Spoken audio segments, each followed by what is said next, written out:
both ways. Yes. Yes. Well, it's good to laugh. A little laughter every day is a good thing, I think. As long as it's laughing with, not at. Yes, with. Always with.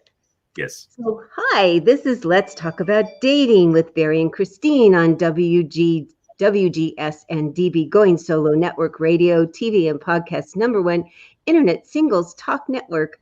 I'm Christine, and hi, Barry. Hi, Christine. Nice to see you. Yeah, you don't look like a Christine.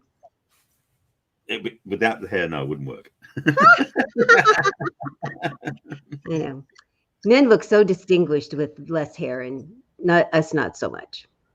Well, I don't think but we still have to adjust to it. I mean, that was one of my things, was adjust. That's a whole other topic, by the way. We can talk about that, about appearance.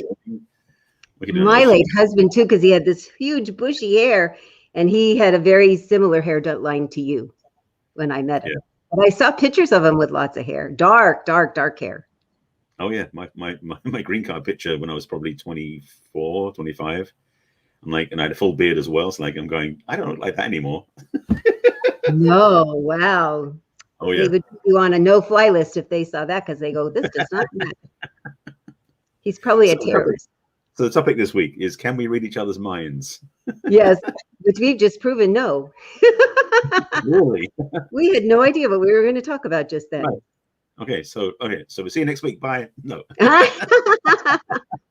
Well, and I will tell you, frequently I hear women say, and I tell them it is not one of men's superpowers. We really do believe you can read our minds. We really are so convinced. We really think we can read your mind too. I did it. I asked the question on my Monday night meetup again, and yeah, of course I did. If I have it early enough, of course I'm going to take a poll. And it was interesting because it was kind of a wide range, and every man on the meetup said, no. Wish we could, because we're asked to do it a lot, and we know we can't. And women, it was interesting, about half of them thought they could read men's minds. But they did also say they're often wrong. And the one caveat that lots of them added was, the more you get to know each other, the more possibility for right. But it's still so important to check it out. Oh, good, yeah. I mean, it's like, the answer is simply, can we read each other's minds? The answer is no. Yes. But the second part is, but we like to think we can. Oh, we assume we can. Yes. That's the mistake. Yes. And a couple of things put on the table is definitely is that within the area of mind reading, or I should say more accurately, more feeling readings, that's probably what's more accurate, is that women generally better at this. Men are getting better at it too, being able to read the feelings of the other person. Yes. And that's where all of that assumption is, like, you won't be able to read somebody's thoughts, but you certainly get a sense if you're tuning in clear enough of what they're feeling, which is close enough. Yes. Which is what really is the important thing, because when something is out of alignment energetically, you feel something off, you can ask and inquire, like, what's going on? Mm-hmm. Not presuming you know, because the other part is you may get a sense that something's off, they're feeling different, something's not feeling right. Mm-hmm. But to leap to a conclusion about what it is, which is the same as like attentive mind reading, which is the other part, is that this assumptive mind reading is a trap we fall into too often, because we think we know what the other person's issue is, because we're overlaying our own experience on top of theirs, which is never going to work. Mm-hmm. And what else do we have but our own experiences to go from? So if they say something once you've asked them that you can resonate with, you could really be empathetic. Mm-hmm. And first you have to find out. So what we assume is I brought it up before, that we do our MRI scanning, us ladies. We're always, when anybody comes in the house, are you hungry? Are you tired? Are you hot or cold? Are you sad? I mean, we're always trying to figure out what's wrong and fix it. You guys wait for somebody to say there's something wrong and then offer the fix. Generally, you don't just jump in, though. And women are constantly, really, you need to eat something. I'm not hungry. Really, really, I can tell you're hungry. You need to eat. And we're really, really pushy about it. And then we get in our feelings, and our feelings get hurt because you're not wanting our food. Is it that you don't like my food? Have you not had this before? You always eat this when you come. I mean, really, the guilt trip that we can put on people on top of, how dare you tell me I can't read your mind? I mean, it's such a tangled web, don't you think? Oh God, yeah. I mean, one of the things I was getting into is that also for us oftentimes, because we have a habit of creating these results, we often say, what's wrong? You know, because the thing is also, that's one of the things that we're wired for. Something I want to pull into this, because I'm just like getting downloads all the time, is one of the things is that we are great problem solvers as men. One of our gifts and one of our curses. We want to solve problems. So we want to find out what's wrong so we can fix it. Yes. So if there's nothing wrong, that's okay. We can, coast. We can like put our feet up, like, great, I'm done. I can sit back, watch TV, and relax. Yeah. But something's wrong, we need to know what it is so we can fix it. And if it's something we can't fix, it's really challenging for us. Yes. So if you as a woman won't explain it to us, we feel frustrated because we want to get in a handle on what it is that's wrong so we can fix it. Yes. If you don't know what it is either, we're also totally helpless. Oh, yes. So that's the triggering part, is that, we can get upset because we can't fix what's going on because we think we should do that. And you don't want to share it because either one, you don't know what it is, or two, it's something you just need to deal with on your own. But it's like part of us, unless we're a really arrogant sort of man, which most of us aren't, thankfully, but there's a part of us like, well, then I want to fix it. I want to be a troubleshooter and solve it and make it easy for you so you'll be happier. Yes. Which is our wiring oftentimes. I know. And it's so wonderful. And the really hard thing is when we women think you can read our minds, like, why I'm upset. Really. I've said it, not for a really long time, but I've said it more than once in my growing up years. I just knew he knew. Right. And he was just plain dumb. And he really, really didn't know. He was really clear I was upset. He was really clear he didn't know the reason. Right. That's the other part. And I mean, this is pulling in that I've talked about before about Mark Gungor's videos about the tale of two brains and about how men's brains are right different than women's brains. Yeah. And the challenge for us to understand as men is that women's thought processes are all connected, interconnected, like a woven tapestry. Yeah. So what you're upset about is going to include about 25 other things. Mm-hmm. When we get upset, it's one thing. Mm-hmm. It's like it's always that one thing, whatever it is. Car got a ding in it, or somebody cut us off at the freeway, or the store was out of our favorite bread, whatever it was. Like one thing we're upset about. It isn't usually cumulative for us. No. It's much more cumulative for women, because it's almost like women build up a tolerance to a certain point and then finally burst. But it's also not just one thing that started. One thing may have started it, but it's one thing that ended it. It's one thing that started it, and maybe one thing ends it, but they're not the same thing. And so it's everything else included. So the challenge is for us as men, this is the work up with David Data's work, is when a woman is upset and she basically explodes, our job is not to run away. Yes. As well as not to fix it. Yes. That's the biggest gift. And in fact, Alison talks about this, she talks about the basket. And that whole point about when a woman's upset, our job is to simply allow it and to let it pass us by versus taking it personally. Yes. And be the strong, like, lighthouse in a way for her upset. So she can keep throwing it up and throwing it out and get rid of it. Yep. Because that's the best way we can help her fix it. We don't fix it for you. No. But we can help you fix it by being present with you and not taking it personally, because it's usually not personal. That's the other thing. What you're upset about may include us, but it's not about us usually. Yes. And that's the key difference. And that's the thing that most men don't get, is we take it all personally. Especially the nice guys. You do. And as it's so true that, it could be a whole day worth of things, or a whole week worth of things, or months worth of things. Yeah. And we just need to, as you said, we need to unpack them. We need to get them out of our bodies. And the way that generally women do that is to talk about them. And the more we talk about it, and you don't interrupt, and you don't try to fix, I got to turn off my phone, then the smoother the unpacking goes, the faster we will feel better. And so I tell men, I said, I know your goal is truly to help her feel better. And saying anything besides, tell me more, or, oh, wow, that's hard, is going to short circuit, is not going to make us feel better. It's going to bottle us back up again. We're going to get stuck even more. And now we're going to be even madder. So letting us. Us.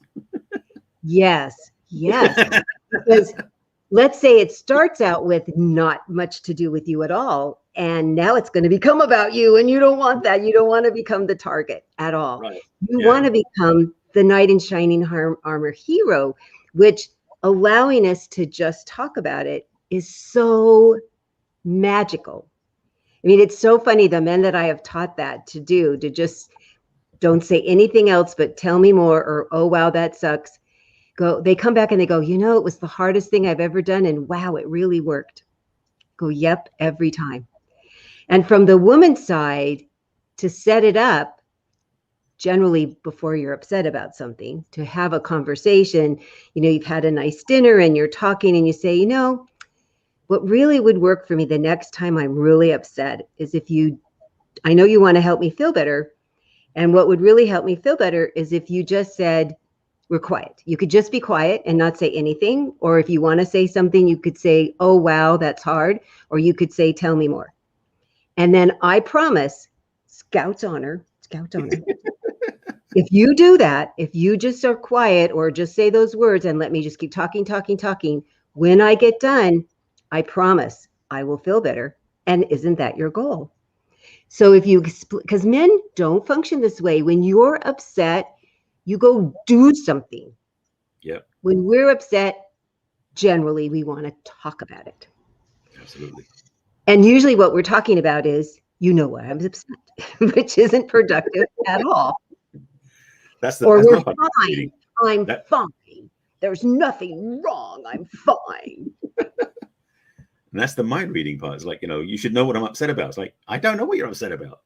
Because the other thing is, and it's the other part, by the way, we tend to live in the moment, and memory banks aren't usually that as astute as women's are.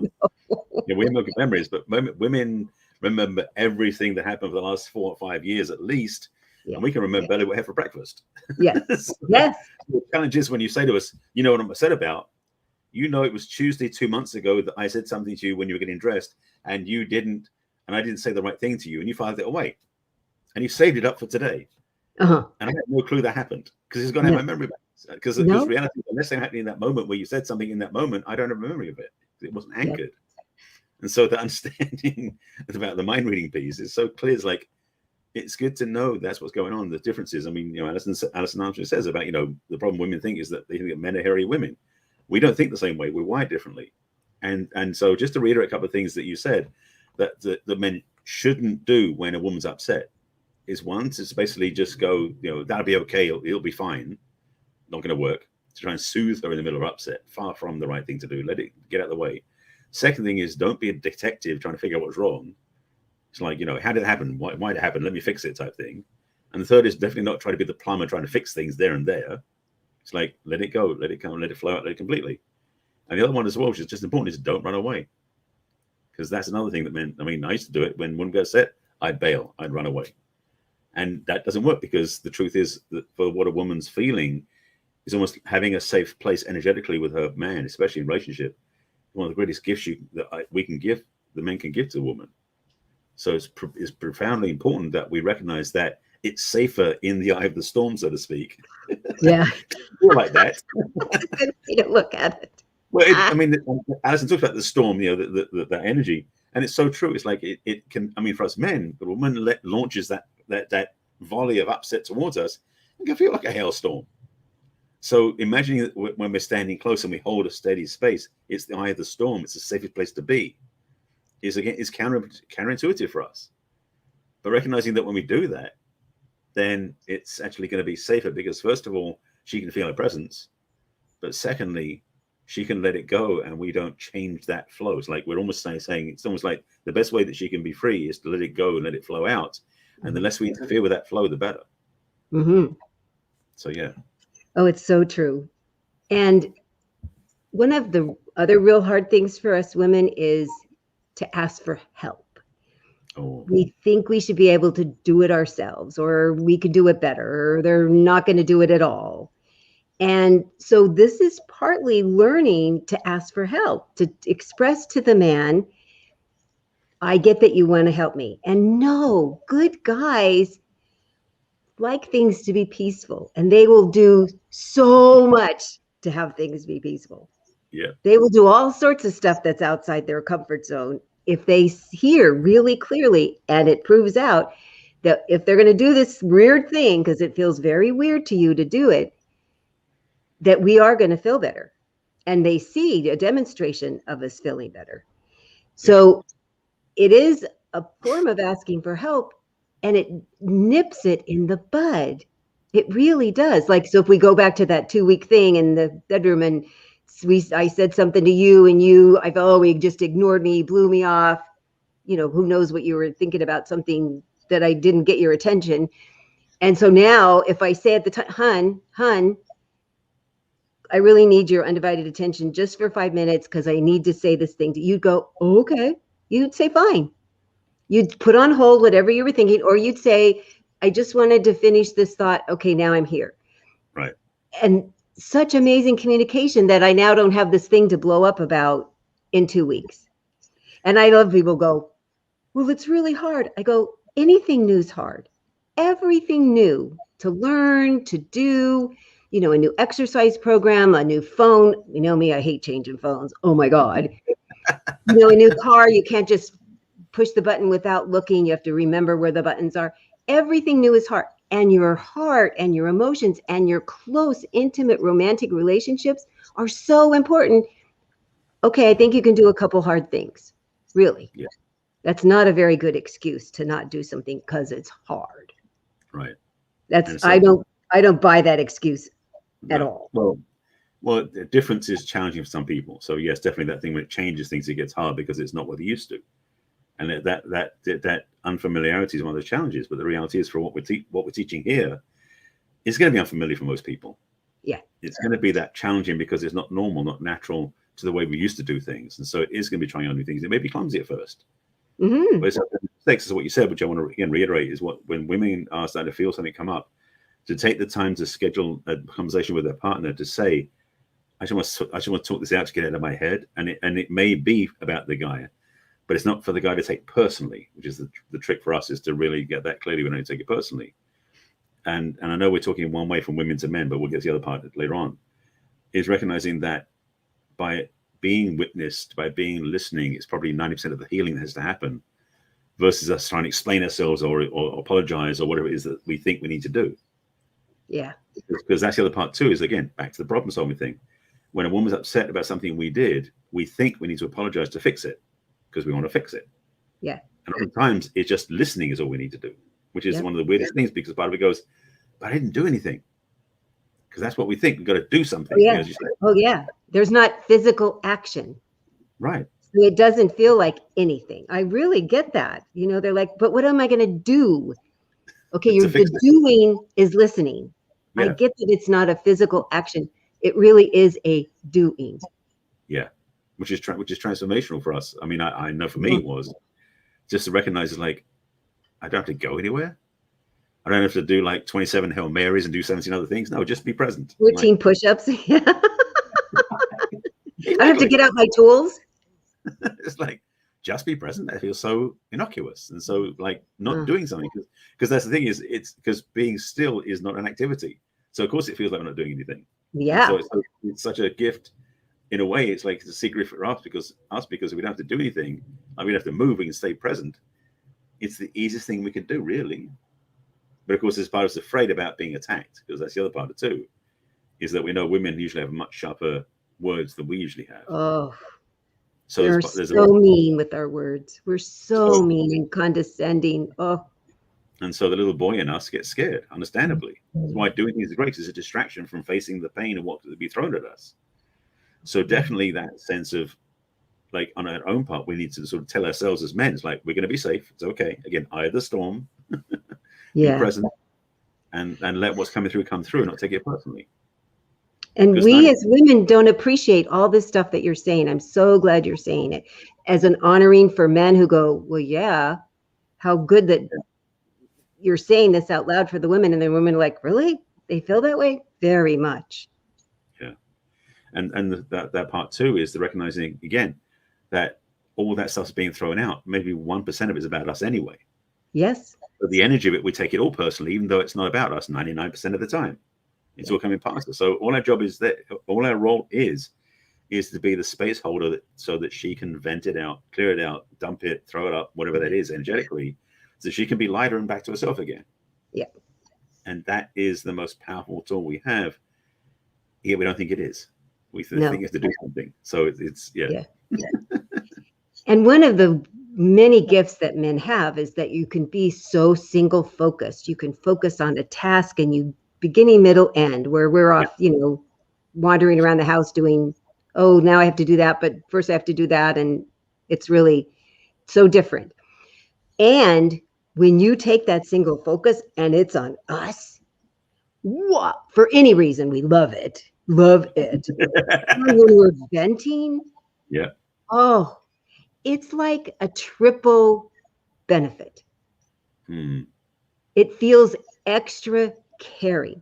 You're staring at us.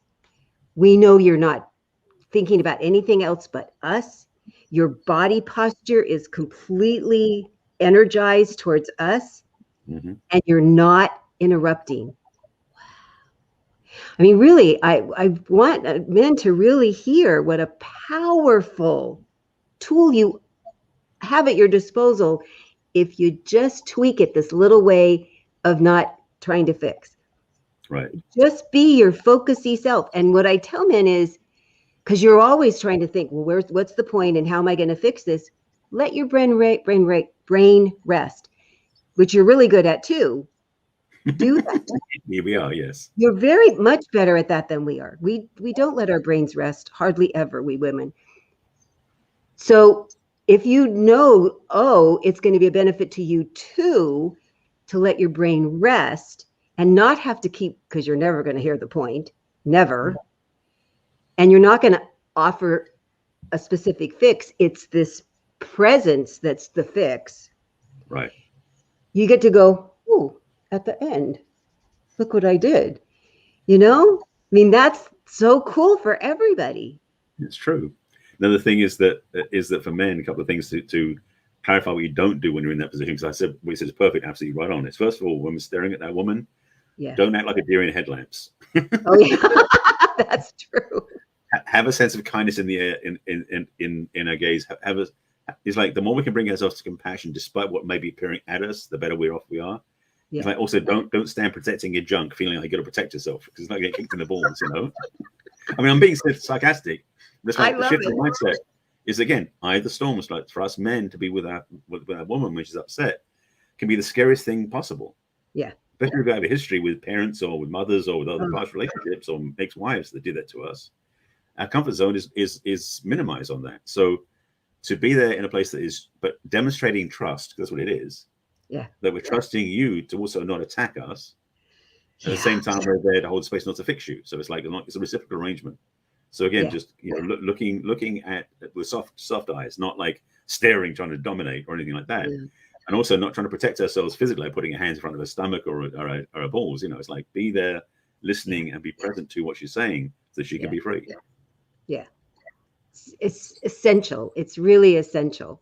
And then if you've had this conversation ahead of time, you will have more of a reassurance you're safe. I'll have more of assurance that you've heard me say, please don't interrupt. Please don't try to fix. I promise I will feel better later. And even in the throes of it, you can remind yourself, oh yeah, we had that conversation. Because it's like anything that's hard, that if you keep doing it, you get better at it and it gets less hard. I've decided to stop telling people it's going to be easy because it does take a while to get easy. It doesn't take too long to become less hard, though. Yes. Yes. So less hard is better than hard, right? It's a goal to achieve for us men. So absolutely. Yes. And then telling ahead of time, that's a challenge for women. And so the other agreement that we women have to really do is that when we're done, we really have to say, I'm done.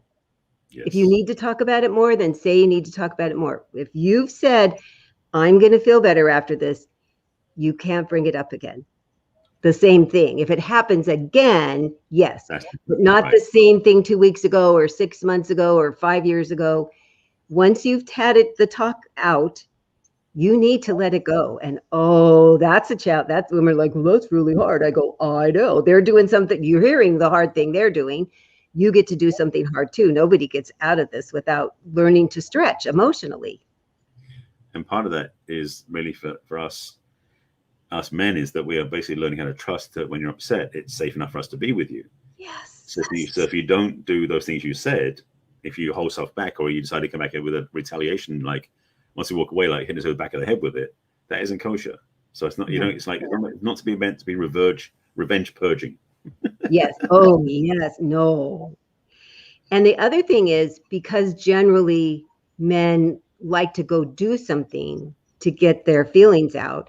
And often they go and do something, you do something by yourself. You know, you put her in the garage, or you watch a sporting event, or you read, that you would automatically, if we were less hairy men, think, well, I'll just leave her alone. You know, she'll feel better if I leave her alone. And we generally want to talk about it. Right. And so if you know that it's a gift you're giving us to talk, because we're not less hairy men, then it does feel more cohesive, more compassionate for both people, that neither person's going to feel like they're getting sent to the lions. Because some of the guys, they come in and they're so battered and bruised from trying it their way. And their intentions are so good, and they've just been beaten down. And I will speak to that piece on the flip side, because we didn't get to that yet, about what men do and how we process and how we work through stuff too. Yeah. And that's the thing again, because men and women are different. And so we think that the other gender is going to do what we do, which they don't. And for us, especially when we have an upset brewing or anger or something that hurt feelings that's brewing for us to work out, we would tend not to talk about it because it's not our thing. No. We want to just get the energy out, be done with it. Yeah. And so doing something physical is also very beneficial, where it is going out, like chopping wood or going for a hike or going to the gym or hitting a boxing bag or kicking a football around, whatever it is. Yeah. Doing something that gets the energy out is all that we need to free ourselves. Mm-hmm. You know, because we don't deal with it the same way women do, because oftentimes we don't have the memory. It's almost like times we have the feeling of anger without the reason why, clearly embedded. For women, it's the other way around. You have the feeling, you have the knowledge of what's going on, and the anger builds because of it. Yeah. We get angry because something happened, and then we oftentimes forget what it was about. We just get angry. We have this anger walking around going, what do I do with this anger? And so by doing something physical to express it outside, somewhere constructive, not destructive, there's a big difference. Oh, yeah. Is immensely freeing, and that, because then we're back to normal again. So it's easy. The thing is, I think for women, they want to sort of somehow soothe their man's, the beast's souls, like afterwards. Let him vent the anger first. Yes. Yes. We don't want that. It scares us. It's as scary as it is for you. It's very scary for us when you explode. And even if it's not about us, it still feels at us. Like so many men, they're just, something happened at work and we're like, well, how was your day? And you raise your voice about work and we're like, you're yelling at me. Why are you yelling at me? Like, I'm not yelling at you. I'm yelling about work. But it feels like yelling at us when you're talking. Now you're being all single focused and these loud sounds are coming out of your mouth. And we, just like you do, we take it all personally too. Yeah. So to get really clear about, okay, it's not you. I'm going to complain about work, because we think we love being compassionate and caring. And oh my God, he's telling me about his work and he's telling me about his feelings, that we can step away and go, it has nothing to do with me. Right. And stop getting all in your feelings, because that just shuts you down. When we start, you're yelling at me. No, I'm not. And then you really are, because we're telling you are. Oh, that is a bad spiral. Which is the thing, is that as much as we can bring the gift of presence to our female partners, it doesn't work the other way around in an easy way.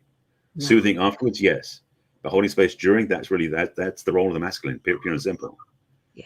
So don't try and copy us, please, for your own safety. Oh, yeah, no. And so if he wants to go off and pound on something or do something, bye-bye, hun. Yeah. Let me know when you're ready to talk about it, if you are. Because we're convinced, like you're convinced you can fix it. If you just hear the tiniest part of it, you're going to tell us what to do about it. We think if you just talk about your feelings with me, you're going to feel better. And it's not how it works usually. It just doesn't. I mean, there's certainly times, there's exceptions to everything, which is why I say generally.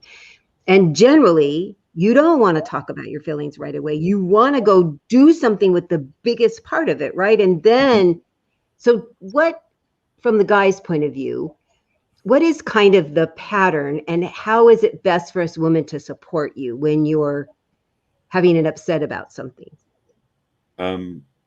Oftentimes, because we may not necessarily be aware of it, or at least we may not be consciously acting on it. We may be on a low level hum, which you can pick up very easily because the feminine is more intuitive on that level. Is like be willing to guide us to go do something about it somewhere else. I mean, the simplest thing is that, you know, so honey, I'm getting a sense you're upset about something. I've got a feeling you don't want to talk about it, but you want to go do something like outside the house just to clear up the energy, because we may not be aware. It's like, oh crap, I need to deal with this. Because we're not usually in a place where it's like, oh, anger must do this. It's more like something's going on. It's bugging me. I don't know what it is. It's like a fly we can't see. Yeah. So your intuition can serve us by saying, it looks like you need to go do something like outside the house. Yeah. Or in the garage, or bang a pillow or something. Do something to vent the energy out. Yeah. And so please don't try to do to us what we try to do you, which is try to fix us. It doesn't work. Yeah. No. And it's actually worse, because we know we can do it better than you can when it comes to fixing. Because we're fixers. It's your job. And right. If you can't figure it out yourself, it is a huge compliment if you come ask us. True. It means you trust us to know what you're asking. You feel safe with us. And so then what we need to really concentrate on as women is get to the point. If you ask us for a question, if you ask us for help, oh me, you know, I am famous for my long shaggy dog stories. I know this. My male clients have so reassured me of this, that you treat you like Twitter. Get to the point. If you want more information, you'll ask. We like lots of details. We like all the details, us women, but you men, just get to the point. What's the bottom line? Bite-sized chunks is much easier for us to work with. So definitely. Yeah. Short paragraphs. Yeah. So I tell women to write their profiles. Men, I said, you can write long paragraphs. It's perfectly fine. We like reading, but men, short paragraphs. This is what I'm looking for. This is about me. This is who I'm looking for. You know, these are the kinds of things I like doing. Do you like doing them too? So that they can take little bites. Oh yeah, it's on point. Let's say we got to go on a break.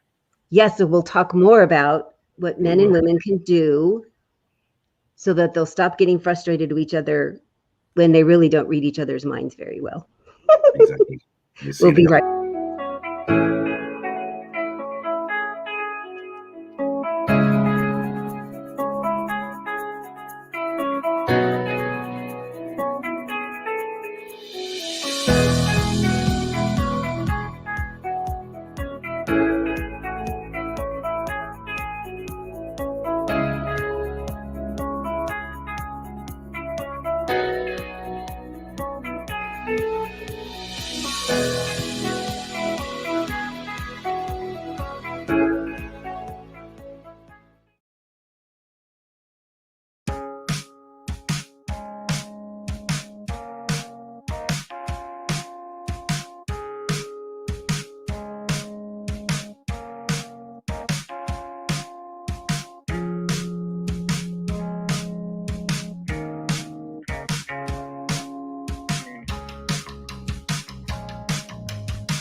We're back. So were you reading my mind while we were gone?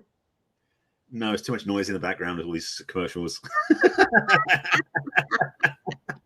But something's been on my mind because when I started talking about this, the memes I see on social media, which is this picture of this woman looking resentfully at her boyfriend, and the speech, but the thought bubble above her head is like, "That's it. He doesn't love me anymore. I've had enough. He doesn't care about me. He's not smiling. He hasn't said a word to me. What's going on?" He's probably thinking of some other woman or something. And then over his head is a bubble saying, "What's that noise in the car? It's really bugging me." It's like, that's the thing, is we don't understand what each other's thinking. That visual for me is such an acute expression of why we should really get clear that we do not read each other's minds and we cannot read each other's minds. No. And the thing is also, like in that instance, is that his distress isn't something to do with her, to do with something else. Mm-hmm. And it's true for women too. They get upset about things happening in their lives that isn't necessarily because of us. Even though we may think we're the center of their universe and vice versa, but we're not. Yeah. So having the understanding that oftentimes the upset, and this is the thing I had to learn the hard way because I didn't believe this. Obviously, any upset was because of me. Like I screwed up something. Obviously, it must be me. Recognizing that 90% of the time that upset about something else outside my range of control, even though, and it's funny because then on the other side of the coin for us men is like, who upset you? I want to go kill him. Yeah. It wasn't because of us. We want to at least solve it once and for all. They better not mess with my woman. Exactly. Because I'm the hero. I'm going to, the whole thing. Or the opposite of, really? You're upset about that? That's not helpful either. So sorry, but it's not helpful. Judging someone's upset is never a good idea because you're not in there. You can't read their minds. You're not in them. You can't tell what's going on inside them, what's triggering it. Yeah, don't even go there, because that's when we're going to aim at you again, and we don't want to do that. We really don't want to be mad at you all the time. We don't. No, but when we go over here, you're going to keep shooting at us. Such a good way to. That's such a good example. Well, that's the point. I mean, just to make it clear. I mean, I know we're talking about upset mostly through the whole show about how we deal with upset, but it's a large part of that reading each other's minds is we're looking for the trouble bubble spots, things that aren't working. Yeah. And it's such a clean point to understand is that oftentimes when the upset's going on, is that the sensitivity is right on the surface. It's you feel everything. So if we do anything that rubs it the wrong way, literally, energetically, you're going to turn your upset that's all going out nice and safe somewhere else straight into us, and we get a face full of the upset, and it's not healthy. Yeah. It's not good. Yeah. So on the other extreme, just to sidebar as quickly into that, is when we think everything's going fine, we don't know that. Yeah. Just because that's a piece of the puzzle too. Well, it's certainly one of the things, because I work with couples too, is that I tell them, it's really helpful to just have a meeting. Yes. Once a week. Once a week is great. Okay, every other week, even once a month is a good place to start. How are we doing? Because there really, especially if you do it once a week, there will be times when truly everybody's okay. Really. Yeah. What it is, it's a State of the Union meeting, not a troublemakers union meeting. Yeah. It's not the rabble rouser people. It's to clear the air if there's something, because if you really meet once a week, it can take a very short time if it was something little, especially it takes a short time if there's nothing, and you can celebrate, wow, is it that because we addressed it, are we getting better at addressing stuff as they come along? Or, oh my God, maybe we're not taking everything personally that's happening that isn't have anything to do with us. And it's interesting how the people who really do step up and do that go, wow, we don't get mad at each other the way we used to. And there really aren't so many upsetting things. And if you think you're reading the other person's mind, sometimes you're going to get some confirmation of, I knew that. Yeah. But you let them tell you, you're not guessing, but you were like guessing, but now you got confirmation. It seemed like things were going well, or yeah, I kind of noticed that thing that happened this morning. So you really can, this is a way to get even more in tune with what's going on with each other's feelings. So it's not exactly reading their minds. It's just being more sensitive, more aware, more in tune of when something goes across your radar. It's basically having due diligence in a way. It's like being willing, because the part of this we're talking about here as well is being invested enough to learn about your partner and to be available to your partner. So it's so key. And that the challenge is, and that's the thing about reading each other's minds, that concept is that we think we know better when we don't. And sometimes the biggest stretch is to say, I don't know the answers. And it's especially for us men, maybe women too, we think we know the answers. And so to be wrong or to be ignorant of something is not something we want to own up to. No. So us to say, look, I just want to be clear. I don't know what's going on, but I feel like something is. Can we talk about it, just so I know if I'm right or wrong, just so I get clear about it? Because that's even that much clumsiness is more worthwhile and more acceptable than like, I know everything, I'm fine, you know. Yeah, it feels very caring. Yeah, I think for both people to just check in. And if you have a regular check-in time, you know, if something did come up and you really couldn't do something about it, then you know you have a very short window of having to wait. Yeah. You're not waiting for months or years, you know, to save up. It's, look how you look. It's awful. It's awful to bring up old stuff because you guys are so proactive and you want to there's no time machine. You can't go back and undo it. It's so unfair to yell at you for something that was a long time ago. No. Better to say, you know, when I do this in the future, it would be really helpful if you did this, because we learned that didn't work. But to chastise him for being mad at something he didn't know he wasn't supposed to do or he was supposed to do, which I did a lot. I am so a reformed person of this because I did it a lot. I learned it from my mom. Right. And I'm sure she learned it from her mom. I mean, it's a legacy passed down to lots of women to hold grudges and then get mad at you. And you're like, what the hell? I have no idea what you're talking about. And I have no idea what, even after we're done yelling, you still don't know how to fix it, even in the future if it happens. Right. We haven't given you any means of doing better. It's so unfair for both people. Yeah, that's the thing about doing it weekly. The analogy came up in my head when talking about that is that it's like being a man, we want to fix things easily, is that when there's a drip from the faucet, it's fine, we can take care of it in the moment. But if you wait 6 months and that's flooded the bathroom, it's a lot more work. So the sooner we can get to it and solve it, the better. So if you can help us at the beginning to clarify what it is we need to change or adjust, it creates much less damage down the road. I mean, it's literally, that's the way repairs work. You know, repair early and less repair later. And you're so willing when you love us, when you really care about making us happy and our feelings. Wow. And the woman is appreciative and loving and caring and compassionate. I mean, that's why guys go to war to save their families. That's why they go do things that I would never do, because you want to keep us safe. That's really, you're caring for us. And that's why you like fixing things, because you want us to be happy. You want our lives to be smooth. So the more we can tell you, this is what would make me happy, I would really like it if you did it this way, you'd go, okay, really? I mean, there's so few times I have found using that method with men that they've said no. And that the women I teach, that the men say no. And the other thing I said, this is talking about you in front of your face, behind your back. I said, sometimes, maybe a lot of the times, they would prefer it be their idea. So you tell them what you would like, and they might think about it for a while. And then they'll go, yeah, I could do that. So then it becomes their idea. I still get what I want. And even if you say it, you know, I've been thinking, and I'd really like to do this.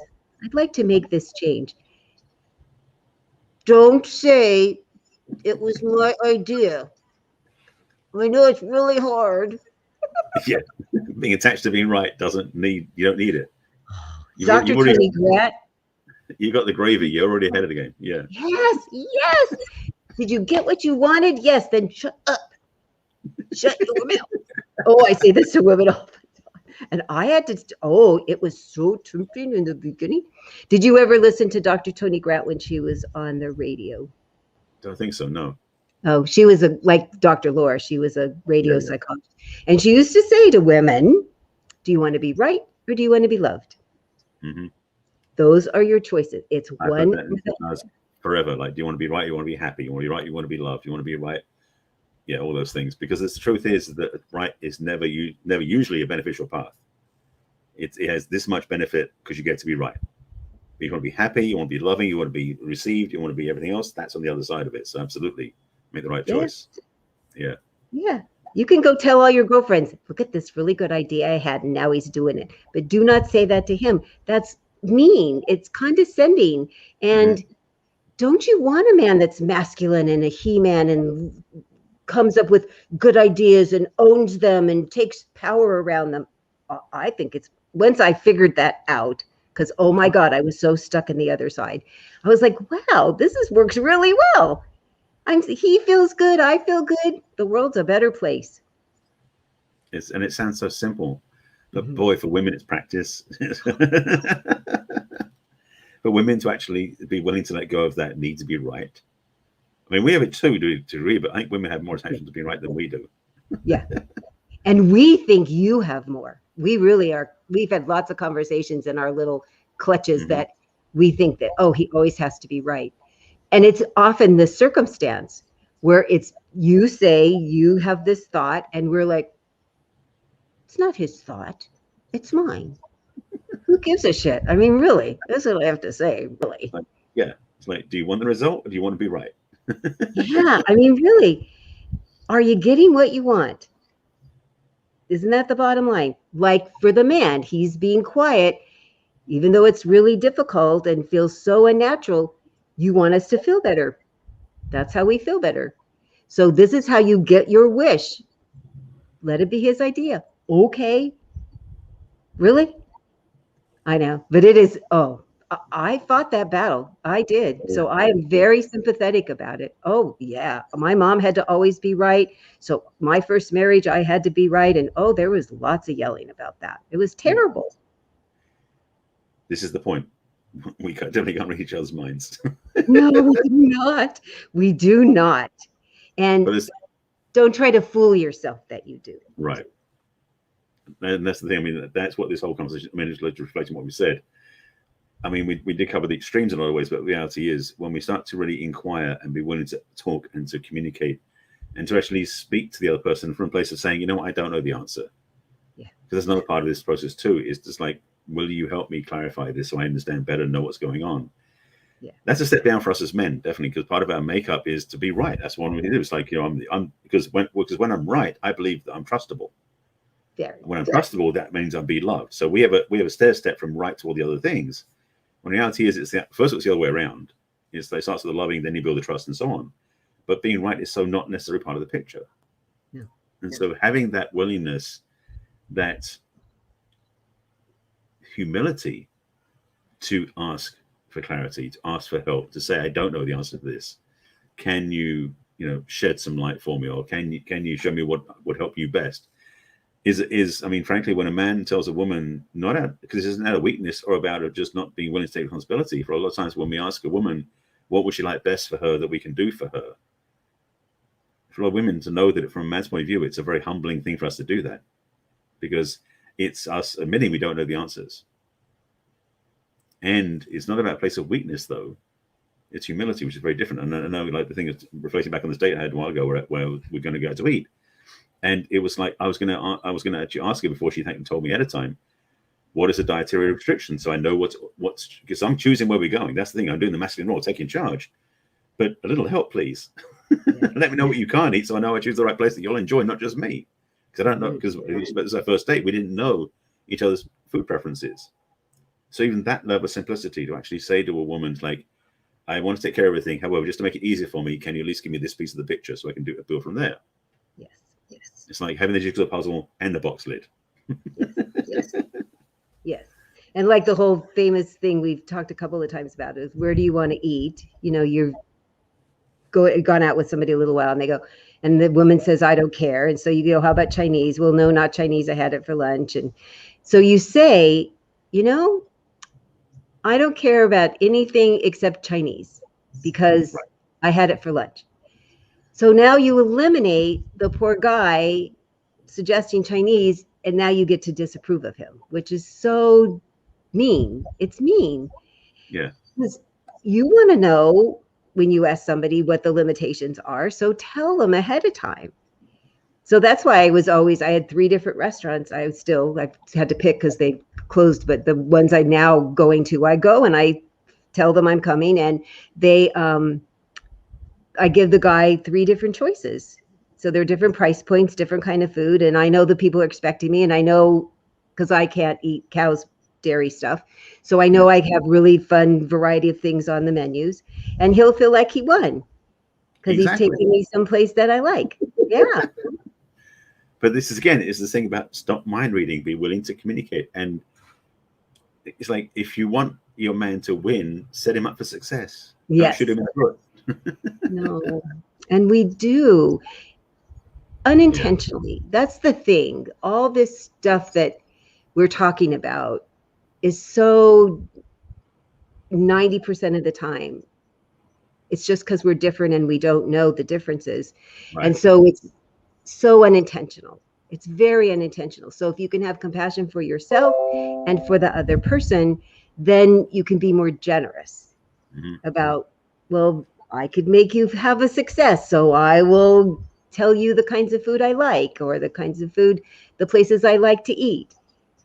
Because I like the guy to pick. It makes me happy, because generally they are paying, so I want them to be comfortable with whatever the bill's going to be.